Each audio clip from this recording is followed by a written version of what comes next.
Guys, yuk kita sama-sama mencoba menguji apa yang menjadi pemahaman kita masing-masing dengan redaksi nubuwah atau sunatullah alam semesta.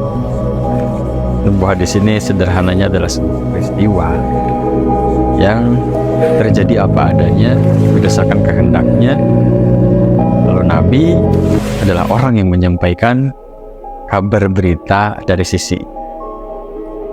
Nah, contoh sederhana nubuah-nubuah di sekitar kita sendiri, semisal matahari yang selalu terbit dari timur dan tenggelam di barat. Sederhananya bahasanya begitu aja. Terus contoh lain misalkan orang yang mati atau meninggal atau wafat, tidak ada yang hidup kembali. Dalam bahasa lain, ketika ada orang yang dikatakan mati, selama otaknya masih ada aktivitas, itu belum dikatakan mati. Jadi yang sebenarnya mati itu sederhananya adalah orang yang memang sudah tidak ada detak jantung, tidak ada nafas, aktivitas otaknya pun sudah tidak ada. Dan ada jeda waktu entah 5 menit, entah 15 menit. Mungkin bisa diingatkan ketika nafas sudah tidak ada, itu otak masih berfungsi selama beberapa waktu tertentu, karena dia masih ada sisa oksigen. Setelah tidak ada oksigen, maka dia pun hancur sel-sel otak. Nah, di sini ada salah satu kisah yang redaksinya dalam redaksi kasyaf. Jadi, apakah di sini Rasulullah kasyaf? Ya, tapi kasyafnya kasyaf apa? Isi maknawi, khayali, akli, hakiki, ya mungkin semuanya. Cuman mungkin saya akan bertanya, apakah Rasulullah ini makomnya ulul ilmi yang hanya tahu dari katanya, atau dalam artian tidak mengalami, tidak menyaksikan, atau Rasulullah ini ulul albab yang dia menyaksikan baik secara keilmuan ataupun hakikatnya.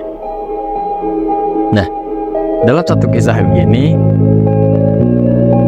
Rasulullah ketika itu sedang berjalan, lalu Rasulullah seperti diikuti oleh orang di belakang, dan Rasulullah menyuruh atau mempersilahkan orang itu untuk berjalan duluan. Nah, ketika orang itu sudah berjalan duluan, Rasulullah memandang 2 makam yang baru, lalu berhenti. Terus orang itu bertanya, ada apa Rasulullah? Soalnya Rasulullah sedang mendengarkan apa yang dia dengar. Bahkan mungkin di satu keterangan redaksinya, apakah kalian mendengarkan apa yang aku dengar? Terus juga Rasulullah bertanya, siapa yang meninggal di sana gitu? Makam siapa gitu? Disebutkan memang di situ bahasanya makam Fulan bin Fulan. Lalu di situ Rasulullah seperti mendengar bahwa mereka sedang diazab karena perkara yang pertama, bersuci dari hadas kecil yang tidak bersih, air kencing, air seni, itu dibersihkannya tidak bersih. Nah, yang lain itu berjalan sambil menyebar omong kosong atau mengadu domba gitu. Nah, di sini redaksinya Rasulullah sudah sampai pada makom kasyaf, tapi di situ redaksinya, apakah kamu mendengar apa yang saya dengar? Bahkan dalam hadis lain atau keterangan lain menyatakan, seandainya engkau mendengarkan apa yang aku dengarkan gitu. Kira-kira seperti itu intinya. Nah, lalu bagaimana menganalisa kebenaran ini dengan redaksi makom yang pertama, ini makom Rasulullah. Yang kedua ilmu Nabi nubuwah. Yang ketiga kasyaf. Kalau dari kasyaf hisi itu bisa secara tekstual, tidak ada makna tersirat. Nah, kalau misalkan kasyaf ma'nawi ada makna tersirat di situ, apa maknanya kuburan? Apa maknanya yang tadi? Karena kita memahami sebuah kasus seperti ini, kita tidak bisa hanya fokus pada kasus ini saja. Kenapa? Misalkan kita memahami bahwa dalam misalkan keterangan lain atau ayat lain, seolah-olah ini tidak saling mendukung. Di sini berbicara ke arah timur, misalkan di sini berbicara ke arah barat, tidak sinkron. sudut pandang.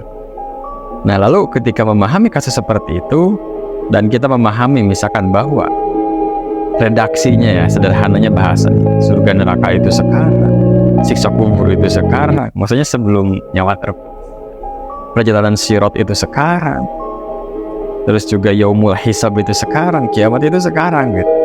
Ya sekarang ini maksudnya ketika nyawa belum terbit.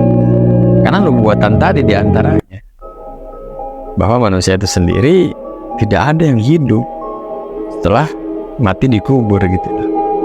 Lalu bagaimana menganalisa kejadian seperti itu? Bisa jadi ya, bisa jadi tidak. Lalu bagaimana membuktikan hal itu? Sesuatu yang kita yakini harus teruji dan terbukti sampai menjadi realita yang bisa dipahami oleh banyak orang. Lalu jika ada pertanyaan tentang apakah Nabi berbohong tentang hal itu, misalkan apakah Nabi berbohong tentang matahari yang terbit dari barat, misalkan apakah Nabi berbohong tentang kisah surga neraka, misalkan apakah Nabi berbohong tentang perjalanan Isra Mi'rajnya atau yang lain-lainnya, ya mungkin itu bisa dikatakan berbohong ketika kita menyadarinya dari satu sudut pandang bahwa matahari tidak mungkin terbit dari barat. Wah, Nabi berbohong nih, Nabi tukang halu nih, Nabi tukang cerita nih, Nabi tukang sihir dan lain sebagainya. Ketika mungkin belum memahami nubuatan itu sendiri, belum memahami redaksi kasyaf hissinya, kasyaf ma'nawinya, kasyaf aklinya, kasyaf khayalinya, kasyaf hakikinya. Nah, ketika Nabi sendiri memiliki sifat siddiq, amanah, fatonah, tabligh, masa sih Nabi berbohong? Bahkan ada sebuah redaksi kan, Al-Quran dan hadis sudah tidak relevan pada zaman sekarang. Itu redaksi yang sangat kontroversi. Maksudnya apa gitu? Pernyataan itu maksudnya bagaimana? Apakah memang sudah tidak relevan, atau cara berpikir kita sebetulnya sudah tidak relevan, atau cara memahaminya, mentafsirkan itu tadi dengan pikiran, bukan dengan ilmunya Nabi itu sendiri. Kan begitu, harus relevan dengan ayat kauniyahnya, dengan ayat nyatanya, kan begitu. Mungkin di Quran dan hadis disampaikan tentang azab kubur tadi yang didengarkan oleh Nabi, tapi ayat kauniyahnya yang bagaimana kira-kira? Apakah yang di kuburan yang di sana, yang seperti ada batu nisannya begitu, yang sama Nabi dicontohkan ditaruh daun atau kelapa kurma lalu kita tiru dengan menabur bunga di kuburan seperti itu, atau bagaimana kira-kira, Mbak? Begitu. Jadi mungkin ini salah satu redaksi untuk kita sama-sama tafakkur, karena konsep tafakkur itu sendiri tidak mungkin terjadi tanpa konsep tazakkur atau berzikir atau mengingat. Konsep berzikir atau mengingat itu sendiri tidak mungkin terjadi tanpa konsep persaksian. Nah, di sini juga satu redaksi yang saya pahami tentang konsep zikir yang hanya ingat kepada Allah, Allah, Allah, dan Allah, lalu terbuka kasyafnya, lalu terbuka khotirnya atau sirnya atau bahasa jiwanya.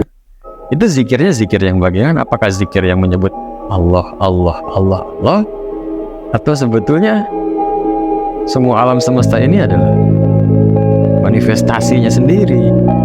Kan begitu kalau ulul albab itu.